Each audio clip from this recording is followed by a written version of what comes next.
Good morning বৃত্তান্ত। আপনাদের সঙ্গে রয়েছে আমি অনিন্দিতা। চোখ রাখবো আজকের খবরের মর্নিং আপডেটে। আজকের আবহাওয়া কেমন যাবে জেনে নেব। আমাদের সঙ্গে রয়েছে আমাদের প্রতিনিধি, জেনে নিন তার থেকে আজকের আবহাওয়ার রিপোর্ট। দেখো, উত্তরবঙ্গ কৃষি বিশ্ববিদ্যালয়ের আবহাওয়া দপ্তর সূত্রে যেটা বলা হয়েছে তাতে কিন্তু আজ উত্তরবঙ্গের সর্বত্রই আকাশ মূলত মেঘলা থাকবে। কোথাও কোথাও কিন্তু দুপুরের দিকে খানিকটা আকাশ পরিষ্কার হলেও সামগ্রিকভাবে কিন্তু আকাশ মেঘলা থাকবে, এমনটাই পূর্বাভাস আবহাওয়া দপ্তরের।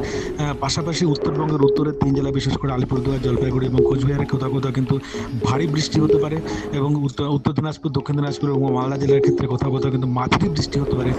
পাশাপাশি সতর্কতামূলক যে বার্তা হিসেবে সেটা বলা হয়েছে, উত্তরবঙ্গের সর্বত্রই কিন্তু বজ্রবিদ্যুৎ সহ বৃষ্টি হতে পারে আজও। গতকালের মতো আজও কিন্তু বজ্রবিদ্যুৎ সহ বৃষ্টি হতে পারে, এমনটাই পূর্বাভাস আবহাওয়া দপ্তরের। তবে সামগ্রিকভাবে সমতল অঞ্চলের, উত্তরবঙ্গের সমতল অঞ্চলের গড় তাপমাত্রা 34 ডিগ্রি সেন্টিগ্রেড সর্বোচ্চ এবং সর্বনিম্ন 25 ডিগ্রি সেন্টিগ্রেডের কাছাকাছি থাকবে, এমনটাই পূর্বাভাস উত্তরবঙ্গ কৃষি বিশ্ববিদ্যালয়ের আবহাওয়া দপ্তরের। দেখে নেব গত 24 ঘন্টার খবরের দুরন্ত আপডেট। আজ 20 জুন সারা রাজ্যের পাশাপাশি হেমতাবাদে বিজেপির দলীয় কার্যালয়ে যথাযথ মর্যাদার সাথে পালন করা হলো পশ্চিমবঙ্গ দিবস। শনিবার সকালে ডক্টর শ্যামাপ্রসাদ মুখার্জির ছবিতে পুষ্পার্ঘ্য নিবেদনের পাশাপাশি দিনটির গুরুত্ব নিয়ে আলোচনা করা হয় এবং বিভিন্ন কর্মসূচির মধ্য দিয়ে এই দিনটি পালন করে বিজেপির হেমতাবাদ 2 নং মণ্ডল। এদিনের এই কর্মসূচিতে উপস্থিত ছিলেন বিজেপির হেমতাবাদ মণ্ডল সভাপতি বিপ্লব সরকার, সাধারণ সম্পাদক মলয় কুমার দাস সহ অন্যান্য বিজেপির নেতৃত্বরা। পশ্চিমবঙ্গের সৃষ্টি, তার ঐতিহাসিক পটভূমি এবং এই ভূখণ্ডকে রক্ষা করার সংগ্রামের স্মৃতিকে সম্মান জানাতেই পশ্চিমবঙ্গ দিবস পালনের উদ্যোগ বলে জানান বিজেপির হেমতাবাদ মণ্ডল সভাপতি বিপ্লব সরকার। পশ্চিমবঙ্গ দিবস উপলক্ষে শনিবার হেমতাবাদ ব্লক প্রশাসনের উদ্যোগে বিডিও অফিস মিটিং হলে শ্রদ্ধা ও স্মরণ অনুষ্ঠানের আয়োজন করা হয়। এদিন ডক্টর শ্যামাপ্রসাদ মুখার্জির প্রতিকৃতিতে মাল্যদান এবং পুষ্পার্ঘ্য নিবেদন করার পাশাপাশি দিনটির গুরুত্ব নিয়ে আলোচনা করেন বিডিও বিশ্বজিৎ দত্ত সহ উপস্থিত সকলেই। এদিনের এই কর্মসূচিতে বিডিও বিশ্বজিৎ দত্ত, গ্রাম পঞ্চায়েত সদস্য বিপ্লব সরকার সহ ব্লক প্রশাসনের আধিকারিক ও বিশিষ্টজনেরা উপস্থিত ছিলেন।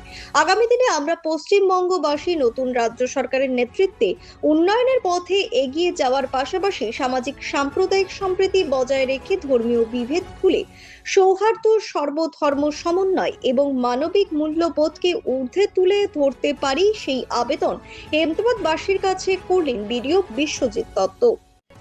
রায়গঞ্জ কালচারাল ফোরাম ও হিস্টোরিক্যাল সোসাইটি অফ উত্তর দিনাজপুরের উদ্যোগে শনিবার পালিত হলো পশ্চিমবঙ্গ দিবস। রায়গঞ্জ স্টেডিয়ামে আয়োজিত এই অনুষ্ঠানটিতে উপস্থিত ছিলেন শুভেন্দু মুখার্জি, শান্তনু চট্টোপাধ্যায়, অতনুবন্ধু লাহিড়ী সহ অন্যান্য বিশিষ্ট অতিথিরা। পশ্চিমবঙ্গ দিবসের তাৎপর্যপূর্ণ আলোচনার পাশাপাশি এদিন হিস্টোরিক্যাল সোসাইটি অফ উত্তর দিনাজপুরের উদ্যোগে আয়োজিত প্রবন্ধ প্রতিযোগিতার সফল প্রতিযোগীদের পুরস্কৃত করা হয়।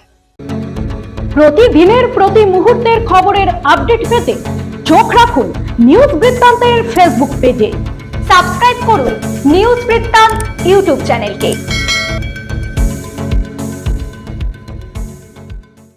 গৌরবময় ইতিহাস ও বাংলার ঐতিহ্যকে স্মরণ করে উত্তর দিনাজপুরে পালিত হলো পশ্চিমবঙ্গ দিবস। জেলা প্রশাসনের উদ্যোগে শুক্রবার কর্ণজোড়া অডিটোরিয়ামে বিশেষ অনুষ্ঠানের আয়োজন করা হয়। এর আগে বিরসা মুন্ডা কমপ্লেক্স গ্রাউন্ড থেকে বের হয় বর্ণাঢ্য শোভাযাত্রা। অনুষ্ঠানে উপস্থিত ছিলেন রায়গঞ্জের সাংসদ কার্তিক চন্দ্র পাল, উত্তরবঙ্গ উন্নয়ন প্রতিমন্ত্রী বিরাজ বিশ্বাস, জেলা শাসক Bibek Kumar, police super doctor Sonawane Kuldeep Suresh সহ প্রশাসনের আধিকারিকরা।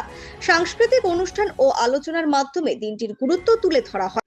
রায়গঞ্জ পৌরসভার প্রাক্তন কাউন্সিলর চৈতালি ঘোষ সাহা, তনয় দাস সহ কয়েকজনের বিরুদ্ধে জমির দলিল জোর করে নেওয়ার প্রচেষ্টার অভিযোগ উঠল। অভিযোগকারী বৃদ্ধা আশা পদ্মা শুক্রবার রাতে রায়গঞ্জ থানায় লিখিত অভিযোগ দায়ের করেন। তার দাবি 2022 সালে ভয় দেখিয়ে জমির দলিল নেওয়ার চেষ্টা করা হয় এবং পরে জোর করে স্বাক্ষর করিয়ে নেওয়া হয়। ঘটনার তদন্ত শুরু করেছে পুলিশ। ঘণ্টাখানেকের টানা বৃষ্টিতে জলমগ্ন রায়গঞ্জ। শনিবার সন্ধ্যা থেকে বজ্রগর্ভ মেঘের সঞ্চার হয়। রায়গঞ্জের আকাশে নামে তুমুল বৃষ্টি, আর এই বৃষ্টির জেরে বিপর্যস্ত হয় জনজীবন। যদিও দিনটি শনিবার ছিল, তবুও জামাই ষষ্ঠীর কারণে দোকানপাট ছিল খোলাই, রাস্তাঘাটে লোকজনের আনাগোনাও ছিল বেশ। হঠাৎ তুমুল বৃষ্টিতে রায়গঞ্জের প্রধান রাস্তা সহ অলিতে গলিতে জমে যায় জল, সঙ্গে ছিল দমকা হাওয়া। জল জমার কারণে চরম অসুবিধার মধ্যে পড়ে ঘরমুখো সাধারণ মানুষ। গুড মর্নিং বৃত্তান্ত আজ এই পর্যন্তই। ঘরে বাইরে খবরে থাকুন, চোখ রাখুন নিউজ বৃত্তান্তে। নিউজ বৃত্তান্ত, হলুদ নয়, স্বচ্ছ।